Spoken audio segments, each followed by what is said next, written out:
In fact, it is the very heart of the gospel.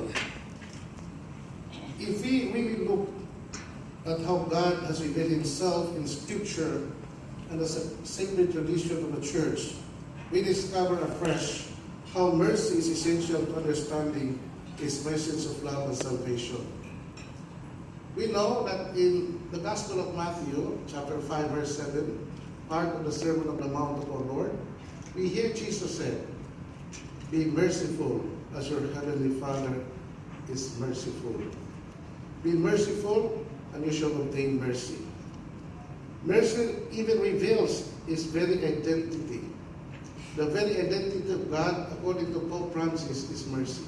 In fact, he said, the proper name of God is mercy.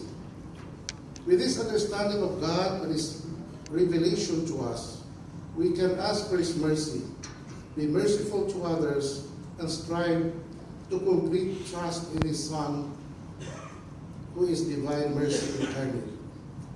So, we say that Jesus is the incarnate love of the Father. He is also the incarnate mercy of the Father.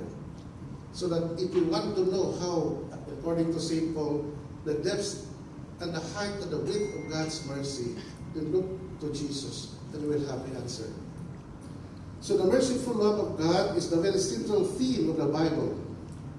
In the Old Testament, God solemnly declared to Moses as he is a God, merciful, gracious, slow to anger, and abounding in steadfast love and faithfulness. In fact, the whole story of God's chosen people, Israel, shows how the Lord taught them more and more of his faithfulness to his merciful love for them.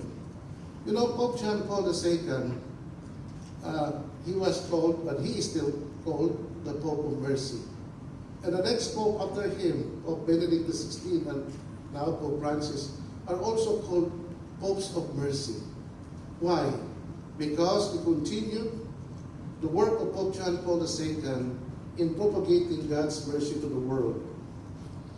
As Pope John Paul II wrote in his encyclical letter titled Divis in Misericordia, he said, and I quote, "In the course of Israel's history, this people continuously entrusted itself both when stricken with misfortune and when it became aware of its sin to God of his mercy." Now, that is Old Testament references. In the New Testament, further develops the message of the merciful love of God. St. John tells us that God so loved the world that he gave his only begotten Son, that whoever believes in him should not perish but we have eternal life. Now, there are people who are asking, what is the difference between the love and the mercy of God? Because some people have this devotion of the Sacred Heart. Why this devotion of God's mercy? The Lord himself reveals to St. Faustina and said, "Love is the flower, mercy is the fruit." So love and mercy of God are one and the same reality. Now, this devotion, of course, the form of devotion that we have at present is based on the form given by the Lord to St. Faustina.